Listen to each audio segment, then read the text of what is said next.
আমার পাশে যাকে দেখতে পাচ্ছেন এই সেই ভাইরাল দিঘি সরকার। এই দিঘি সরকার আজকে শাহ আলী মাজার কেন আসছে? জি আলহামদুলিল্লাহ আমরা ভালো আছি। তো এই যে শাহ আলী মাজার কি উপলক্ষে?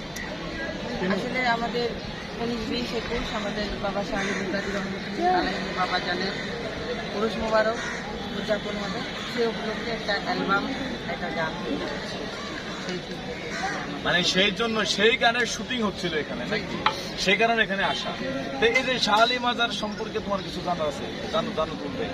আমি তো সেভাবে কিছু জানি না, আমি একটা ছোট মানুষ। মানে উনি আসলে জ্ঞানের অসীম জ্ঞানের অধিকারী ছিলেন। তার জানাশোনা সম্পর্কে আসলে জানতে গেলেও শেষ হবে না।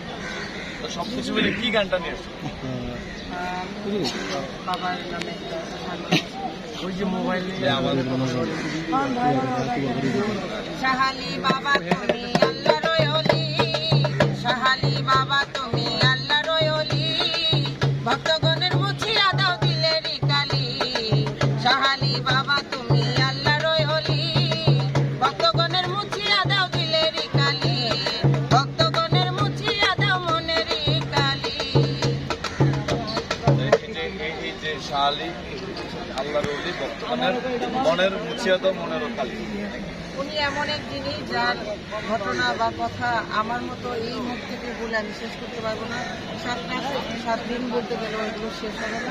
তো আমরা আচ্ছা, সবকিছু মিলে এই যে প্রিয় দর্শক, আসলে মানুষের প্রতিভার কিন্তু শেষ থাকে না। পৃথিবীতে মানুষ যে চাইলে সবকিছু করা সম্ভব, তারই জলযন্ত্র প্রমাণ আমার পাশে দাঁড়িয়ে আছে। তিনি একজন তৃতীয় লিঙ্গের মানুষ হওয়া সত্ত্বেও কিন্তু তিনি মহান সৃষ্টিকর্তা এবং তার প্রেরিত রাসূল এবং তাদের রাসূলদের ওয়ারিস সেই ওলিদের